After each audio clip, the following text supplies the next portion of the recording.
Assalamu alaikum, I'm Aisha and you're watching Samaa News. Here are today's headlines. President Donald Trump has said that Iran desperately wants to meet with Washington, but insists the US will only engage in meaningful talks. Talking to reporters in the Oval Office alongside Lebanese President Joseph Aoun, Trump warned that the US would soon strike Pickaxe Mountain, a heavily fortified site linked to Iran's nuclear program. He also threatened to attack any new location where Tehran attempts to resume nuclear activity. He also warned Yemen's Houthis that Washington would respond if they imposed a naval blockade in the Red Sea. He said the US had dealt with the Houthis before and would take care of business if the group went ahead with the threat. Iran's President Masoud Pezeshkian has said that Tehran's achievements during negotiations under the Islamabad Memorandum of Understanding exceeded expectations before the United States violated its commitments. Speaking at a ceremony, he said Iran's main objective was to reopen the Strait of Hormuz for oil exports and address other vital issues. Pezeshkian added that the level of interaction with Iran's supreme leader was increasing day by day, and that Mojtaba Khamenei had stressed the need to end the country's neither war nor peace situation.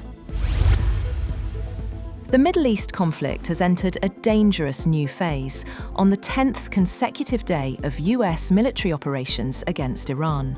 According to the US Central Command, American warplanes carried out another round of attacks targeting Iranian military command centers, missile launch sites, drone launch facilities, and air defense installations. Iran responded by launching another wave of surface-to-surface missile attacks against American military facilities in the Gulf region. The IRGC claimed it targeted an airbase and the MQ-9 drone hangar in Kuwait. The United States is preparing for the possibility of a major expansion of military operations against Iran. Senior US officials say no final decision has been made, but military preparations are already underway should the White House approve a broader campaign. The officials told Fox News that President Donald Trump is expected to decide in the coming days whether to widen the US military campaign against Iran. According to the officials, if Trump authorizes a return to full-scale combat, the offensive would be far more intense and extensive than the 9 consecutive nights of US airstrikes that began on July 7th. Iran's Interior Minister Eskandar Momeni has met Chief of Defense Forces Field Marshal Asim Munir at General Headquarters in Rawalpindi. According to the ISPR, the two discussed bilateral and regional security, border management, and matters of mutual interest. Momeni praised Pakistan's diplomatic role in easing regional tensions, while both sides agreed to maintain close coordination on regional security. Separately, Momeni called on Prime Minister Shehbaz Sharif, who reiterated Pakistan's willingness to mediate between the United States and Iran amid escalating tensions in the Middle East. The PM also urged all sides to exercise restraint and avoid actions that could further destabilize the region. The Pentagon has confirmed that nearly 100 American service members have been injured since July 7th. Chief Pentagon spokesperson Sean Parnell said nearly 100 US service members have suffered some degree of injury since July 7th, 2026, following multiple Iranian strikes targeting American military installations across the region.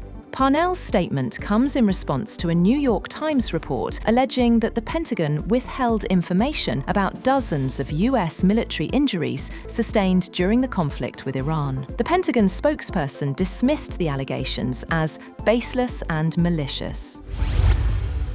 Following the Houthis' blockade announcement, the Saudi-led coalition in Yemen has issued a statement warning it would meet the move with force, adding that it had started rolling out protective measures for vessels crossing the Bab el-Mandeb Strait. The Houthis pressed ahead with the announcement, even as there were indications that Tehran and Washington were looking to restart talks aimed at halting an escalating wave of attacks that has largely unraveled a shaky interim deal reached last month.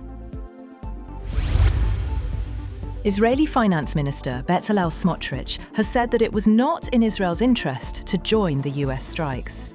He said that Tel Aviv has no desire to insert itself into this, but is prepared for any scenario, adding that the Israeli military was ready. Smotrich said in a conference in central Israel that if the Iranians make the mistake of firing on Israel, then they will regret it when they meet a very strong response. He said Israel's goal was to see Iran's rulers fall, and that may happen through economic pressure.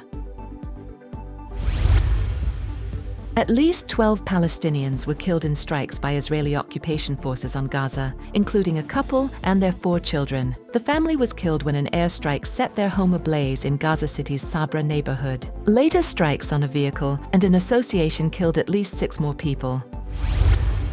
India's youth-led Cockroach movement has announced it will continue its nationwide anti-government campaign, but will no longer march toward Parliament after violent clashes with police left scores of protesters and security personnel injured. The self-styled Cockroach Janta party said it was calling off future marches to Parliament following Monday's violent confrontation with police in central Delhi. CJP founder Abhijit Dipka said the decision was taken to prevent more young protesters from being injured. Meanwhile, the Delhi High Court has allowed hunger-striking activist Sonam Wangchuk to shift to the hospital of his choice.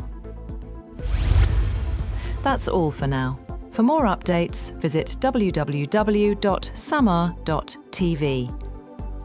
Thank you for watching Samaa News.